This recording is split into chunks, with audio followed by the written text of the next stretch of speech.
அனைவருக்கும் வணக்கம். கடந்த வகுப்புல வரலாற்று பின்னணி இரண்டு வகை பிரிச்சோம். ஒன்று, கிழக்கிந்திய கம்பெனியின் கீழ் கொண்டு வரப்பட்ட சட்டங்கள் பற்றி ஒரு 2 வகுப்புல விவாதிச்சோம்.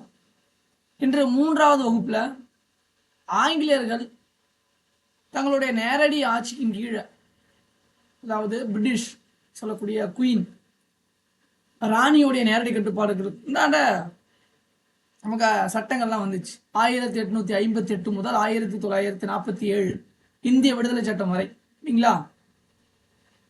இந்த வகுப்புல இந்திய அரசு சட்டம் 858 முதல் ஒரு 4 சட்டங்களை பத்தி விவாதிக்க இருக்கும். ஸோ கடந்த வகுப்புல நம்ம பார்த்தத தொடர்ச்சி தான். 1858ல் ஸோ எதற்காக சார் இந்த சட்டம் வருது, ஸோ ஏன் இந்த சட்டம் திருத்தப்புன்னு பிரிட்டிஷ்காரன் போடணும், ஏதாவது ரீசன்ஸ் இருக்கா அப்படின்னா கண்டிப்பாக காரணங்கள் இருக்கு. ஏன்னா 1857 சரிங்களா? ஸோ 1857ல் பெரும் புரட்சி அப்படின்னு சொல்லக்கூடிய சிப்பாய் கழகம் ஒன்று கிரியேட் ஆகுது, ரைட்டா? ஸோ இவங்களுடைய ரூல் பண்ண முடியாமல், ஈஸ்ட் இந்தியன் கம்பெனியோடைய ரூல்கள் பிடிக்காம, இது நம்ம நம்மள ஒரு பிரீஃபாக நம்ம டாப்பிக்கில் டிஸ்கஸ் பண்ணுவோம், ரைட்டுங்களா? ஸோ இருக்கட்டும். ஸோ இந்த சிப்பாய் கழகத்தின் விளைவாக தான் என்ன ஒரு பிரச்சனை கிரியேட் ஆகுது. ஸோ இந்திய அரசு சட்டம் அப்படிங்கிறது உருவாக ஒரு காரணமாக இருக்குது. ஏன் சார் இதுக்கு முன்னாடி வரைக்கும் ஈஸ்ட் இந்தியன் கம்பெனிங்கிறது தானே ரூல் பண்ணிட்டு இருந்தாங்க, அவங்கள குறைகள் இல்லையானா கண்டிப்பாக குறைகள் இருக்குது. இந்த குறைகள் எல்லாமே வெடிக்கும் விதமா அல்லது பெரியதாக்கும் விதமா இந்த 1857 பெரும் புரட்சி நடந்துச்சு. அப்போ இதை இந்தியா ஃபுல்லாக ஒரு திரும்பி வைக்கப்பட்ட, எல்லாத்தையும் பார்க்க வைக்கப்பட்ட ஒரு புரட்சியாக கருதப்பட்டது. இந்தியர்களுடைய ஒரு பெரும் கோவம் கூட நம்ம இதில் சொல்லலாம், ரைட்டா? அதுக்கு நிறைய சில பல காரணங்கள் இருக்கு, நிர்வாக காரணங்கள் இருக்கு, உடனடி காரணங்கள் இருக்கு. நம்ம அதுக்குள்ள நம்ம எங்கேயோ போக அவசியம் இல்லை, ரைட்டா? ஸோ அப்போ இந்த பெரும் புரட்சியோட விளைவு தான் 1858ல் இந்திய அரசு சட்டமும் வருது. அப்போ இது வரைக்கும் ஈஸ்ட் இந்தியன் கம்பெனி ரூல் பண்ணுறது இல்லையா? அப்போ நீங்கள் என்ன ரூல் பண்ணுறீங்க? இவ்வளோ பெரிய ஒரு புரட்சி ஏற்படுத்துறதுக்கு காரணமாக இருந்திருக்கீங்க, உங்களுக்கு ரூல் பண்ண தெரியலன்னு சொல்லிட்டு நேரடியாக என்ன பண்ணுறாங்க பிரிட்டிஷு, இதுக்கப்புறம் நாங்கள் பார்த்துக்குறோம், நீங்கள் எல்லாம் உங்கள் வேலையை போய் பாருங்கன்னு சொல்லிட்டு பிரிட்டிஷ்காரன் நேரடியாக சட்டம் போடுறது தான் இந்திய அரசு சட்டம்.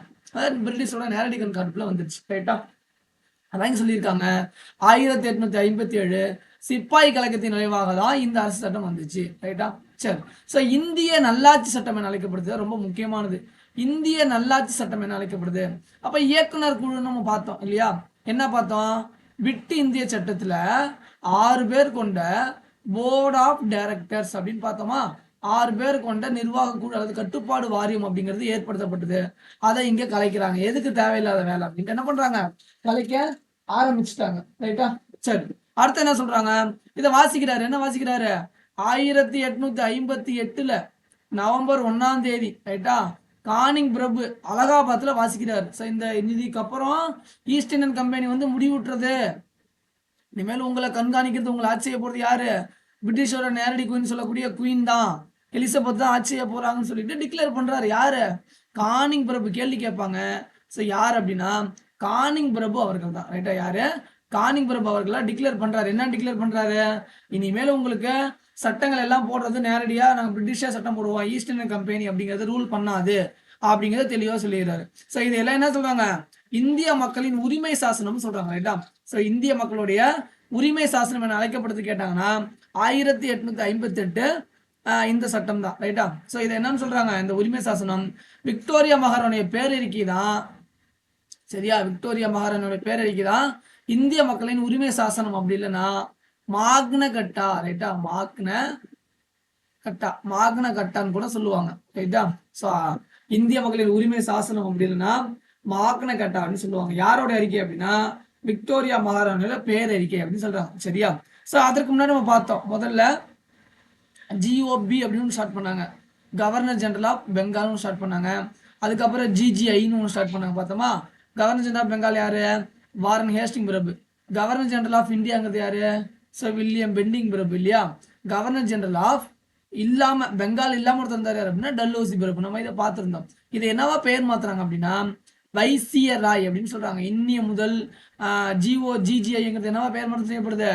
வைசியராய் என பெயர் மாற்றம் செய்யப்படுது. அதோட முதல் வைசியராய் அப்படின்னா கானிங் பிரபு. கேள்வி கேட்பாங்க, வைசியராயாக தேர்ந்தெடுக்கப்பட்டவர் யார், அல்லது கடைசி ஜிஜிஐயாக இருந்தது யாரு? கடைசி ஜிஜிஐனாலும் கானிங் பிரபு தான், ரைட்டா? வைசியராயினாலும் கானிங் பிரபு தான், சரியா? ஸோ இந்த பார்த்து நம்மளுடைய முக்கியமான ஒரு ஆள் என்ன சொல்றாரு, எஸ்.என். பானர்ஜி என்ன சொல்றாரு, நமது உரிமைகள் மற்றும் சுதந்திரத்துக்கான மகாசாசனம் சொல்றது. கேள்வி கேட்பாங்க, 1858 விக்டோரியா மகாராணியுடைய பேரறிக்கையை நம்மளுடைய உரிமைகள் மற்றும் சுதந்திரத்துக்கான மகாசாசனம் என்று கூறியவர் யாருன்னு கேட்பாங்க. சுரேந்திரநாத் பானர்ஜின்னு சொல்லுவாங்க, RD. Banerjee, SN. Banerjee. So அப்படி நிறைய பேர் கொடுப்பாங்க ஆப்ஷன்ல. யார் அப்படின்னு நமக்கு எஸ்.என். பானர்ஜி அவர்கள் தான் ரொம்ப ஒரு முக்கியமான ஆளு. எஸ்.என். சுரேந்திரநாத் பானர்ஜி, ரைட்டா? சரி, ரொம்ப முக்கியமானதை பார்த்தோம். ஒன்றும் கிடையாது, பெருசா ஒன்றும் இல்லை. ஸோ சிப்பாய் கழகத்தோட விளைவாக நமக்கு இந்த சட்டத்தை போடுறாங்க. அதுல இருந்து நமக்கு ஈஸ்ட் இந்தியா கம்பெனிலேருந்து நம்மளுடைய கட்டுப்பாடு எல்லாமே கிழக்கிந்திய கம்பெனியிலிருந்து ஆங்கிலேயர்களோட கட்டுப்பாட்டுக்கு வருது. ஸோ இந்திய நல்லாட்சி சட்டம்னு சொல்றோம். போர்ட் ஆஃப் டைரக்டர் சொல்லக்கூடிய அந்த கட்டுப்பாடு வாரியம் அப்படிங்கிறது கலைக்கப்படுது. 1858 நவம்பர் 1ஆம் தேதி கானிங் பிரபு அலகாபாத்ல இந்த விக்டோரியா மகாராணியுடைய பேரறிக்கையை வாசிக்கிறாரு. ஸோ எல்லாமே வாசிச்சு அது என்னன்னு சொல்றாங்க, இது ஒரு இந்திய மக்களின் உரிமை சாசனம்னு சொல்றாங்க. அதுக்கப்புறம் ஜிஜிஐன்னு சொல்லக்கூடியது, ஜிஜிஐ அப்படிங்கிறத வைசிராய் என்ன பெயர் மாற்றம் செய்யப்படுது. அதுல அதன் முதல் நபரா வைசிராய் தேர்ந்தெடுக்கப்பட்டிருக்காரு அப்படின்னா கானிங் பிரபு தான். ஸோ இந்த பேரறிக்கையை நமது தலைவர்கள் இந்திய ஒருத்தர் என்ன பண்றாரு, அதை பாராட்டுறாரு. நமது உரிமைகள் மற்றும் சுதந்திரத்துக்கான மகாசாசனம் சொல்லி பாராட்டுறாரு, ரைட்டா? ஸோ அவ்வளவுதான் இந்த 58 சட்டம் பார்க்கிறோம், ரைட்டா? சரி, இந்திய கவுன்சில் சட்டம் இது வரைக்கும் அரசு சட்டம்னு போட்டாங்க, இந்திய கவுன்சில் சட்டம் அப்படின்னு போடுறாங்க, ரைட்டா? ஸோ இதுக்கப்புறம் அவங்க கட்டுப்பாட்டில் வந்துருச்சு.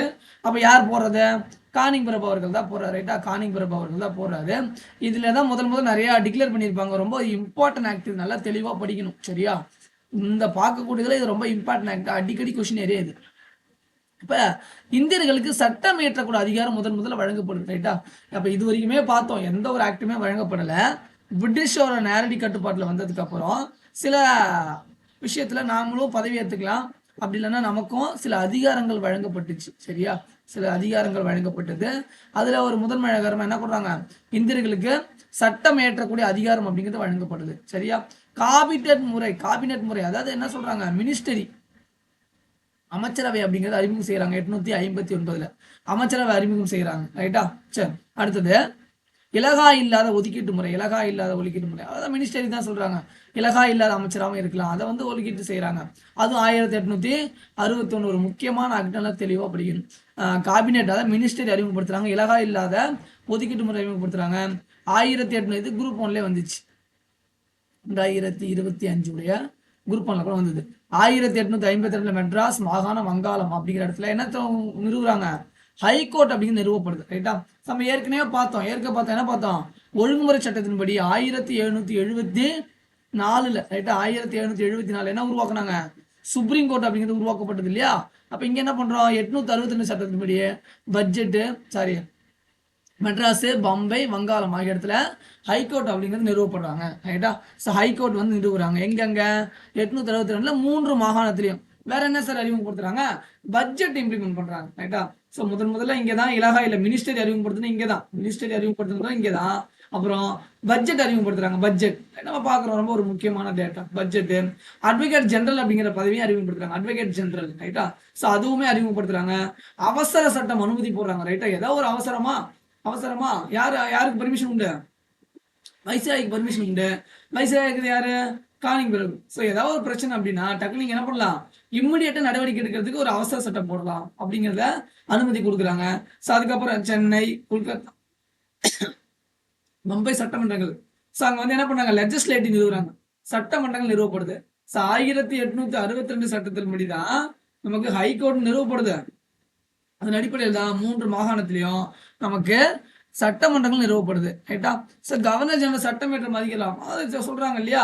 ஸோ யாரெல்லாம் சட்டம் ஏற்றாங்க, கவர்னர் ஜெனரல் தான் சட்டம் ஏற்றாங்க. அதை கவர்னர் பார்த்தோம் இல்லையா, கானிங் பிரபு, வைசிராய்னு அவங்களுடைய அதிகாரத்தை பரவலாக்குறாங்க. இன்னும் அவங்களுக்கு நிறைய அதிகாரம் கொடுக்குறாங்க, அவங்க என்னெல்லாம் பண்ணலாம். ஏன்னா ஆரம்பத்தில் நிறைய அவங்களுக்கு ரெஸ்ட்ரிக்ஷன் இருந்துச்சு, இதெல்லாம் பண்ணக்கூடாது, இதெல்லாம் பண்ணணும். ஆனா இதை ஓப்பன் டு ஆலா எல்லாத்தையும் ஃப்ரீடமா கொடுக்குறாங்க, சரியா? அதான் இந்த ஆக்ட்ல நம்ம பாக்குறோம். இப்ப என்னென்ன பண்றாங்க, எல்லாமே புதுசா இம்ப்ளிமெண்ட் பண்றாங்க. ரொம்ப முக்கியமானது, கானிங் பிரபு அவர்களை கொண்டு வராங்க. இந்தியர்களுக்கு சட்டமேற்றக்கூடிய அதிகாரம் வழங்கப்படுது, மினிஸ்டரி அறிமுகப்படுத்துறாங்க, பட்ஜெட் அறிமுகப்படுத்துறாங்க, இலகா இல்லாத துறையும் அறிமுகப்படுத்துறாங்க. 62 காலகட்டத்தில் மெட்ராஸ், பம்பாய், வங்காளம் ஆகிய இடத்துல உயர்நீதிமன்றம் நிறுவப்படுது. அட்வொகேட் ஜெனரல் அப்படின்னு சொல்லக்கூடிய அந்த பதவிகள் உருவாக்கப்படுது. அதுக்கப்புறம் அவசர சட்டம் போடுறதுக்கு வைசிராய்க்கு வந்து அனுமதி தரப்படுது. அதுக்கப்புறம் சட்டமன்றம் நிறுவுறாங்க. அந்த வைசிராயோட அதிகாரம் என்ன பண்ற பரவலாக்கப்படுது. ஸோ இதுதான் இந்திய கவுன்சில் சட்டம் 1861. ரைட்டா? சரி, அடுத்தது 3வது சட்டமா என்ன இருக்கு? இந்திய கவுன்சில் சட்டம் 1892. சரியா? இந்திய கவுன்சில் சட்டம் 1892 என்ன பண்றாங்க? காங்கிரஸோடைய முதல் வெற்றின்னு சொல்றேன். இது ஏன் சார் காங்கிரஸோட முதல் வெற்றின்னு சொல்லலாம் அப்படின்னா, காங்கிரஸ் நிறைய டிமாண்ட் வச்சிருப்பாங்க. ரைட்டா? நிறைய டிமாண்ட்ஸ் இருக்கும். அந்த டிமாண்டை வந்து பூர்த்தி வைக்கும் விதமா அவங்களுக்கு எல்லாம் போடப்பட்டதுதான் இந்த கவுன்சில் சட்டம் 892. முக்கியமான கேள்வி கேட்பாங்க.